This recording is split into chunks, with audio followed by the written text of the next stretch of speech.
तीन दामाद की सास पार्ट 1। कावेरी जी के पति का देहांत हुए काफ़ी वक्त हो गया था। कावेरी जी की 3 बेटियां थीं, ईशा, मोहिनी और सुहाना। तीनों ही काफ़ी होशियार और नौकरी करने वाली थी। लेकिन उन तीनों से कावेरी जी इतना प्यार करती थी कि उनकी शादी की उम्र होने पर भी उन्हें पराये घर भेजने का उनका मन ही नहीं हुआ। अरे तुम तीनों मेरे कलेजे का टुकड़ा हो। जब भी तुम्हारी शादी के बारे में सोचती हूँ ना, बड़ा डर लगता है। सही कहती हो मम्मी, हम भी आपसे बहुत प्यार करते हैं।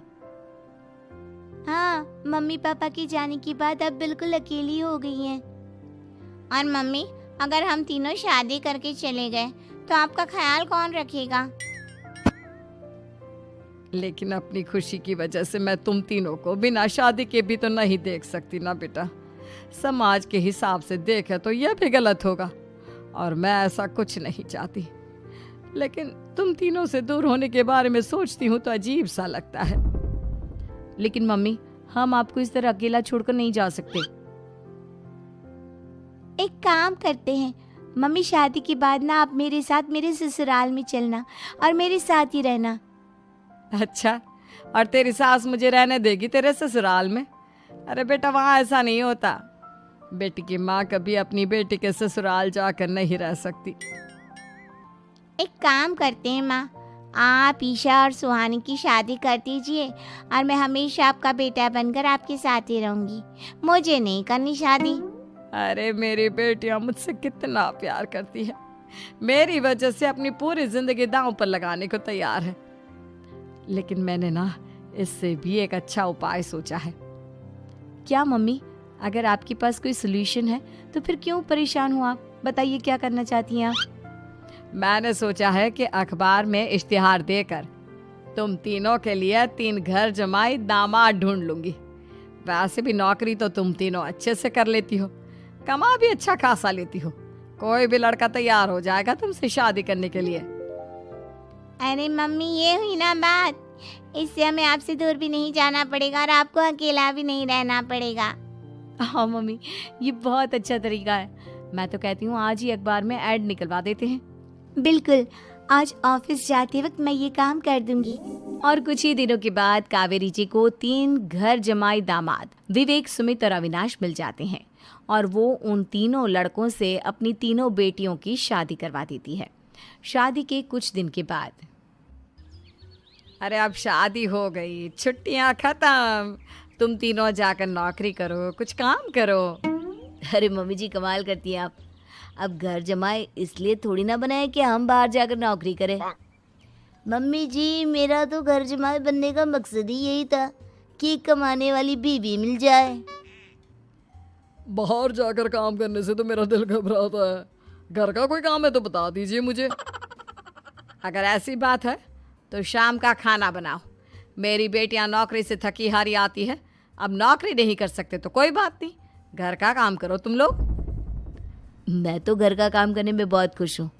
बस ये बाहर धूप में निकलना, रास्ते में जाना, नौकरी करना, ये सब मुझसे नहीं होता। बिल्कुल ठीक कह रहा है सुमित। अरे गर्मी में, बारिश में, सर्दी में घर से निकल कर जाना और उधर बॉस की चिक चिक सुनना, इससे बढ़िया तो यह है कि मैं घर में झाड़ू पोछा कर लूँ। ठीक है, फिर तुम झाड़ू पोछा करना। अविनाश शाम का खाना बनाएगा और विवेक तुम सुबह का नाश्ता और खाना बनाओगे। मेरे तीनों दामाद घर संभालेंगे और बेटियां नौकरी करेंगी। अगले दिन सुबह के वक्त, मम्मी मुझे ऑफिस के लिए देर हो रही है, नाश्ता चाहिए। अरे उस विवेक से कहा तो था कि सुबह का नाश्ता उसे उठकर बनाना है। अभी जाकर देखती हूँ क्या कर रहा है विवेक। अभी तक सोया हुआ है क्या? सुबह के 10 बज गए हैं। सोने दीजिए ना मम्मी जी, क्या हमेशा हिटलर की तरह हाथ में डंडा लेकर खड़ी रहती हैं।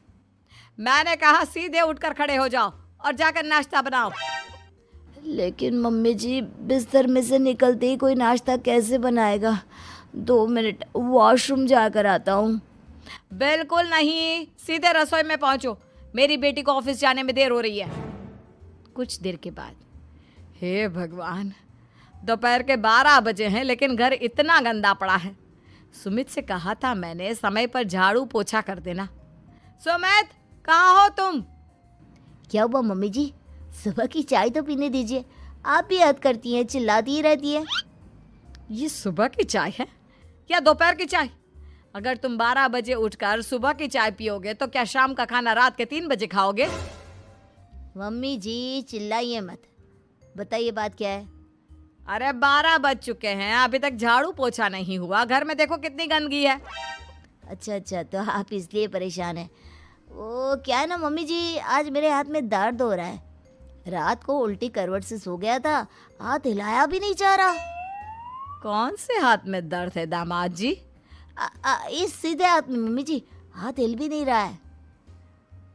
विवेक, सुन लिया तुमने? सुमित के हाथ में इतना दर्द है कि बेचारे का हाथ भी नहीं हिल रहा। आज तो ये खाना भी नहीं खा पाएगा, तो एक जन का खाना कम ही बनाना। ठीक है मम्मी जी।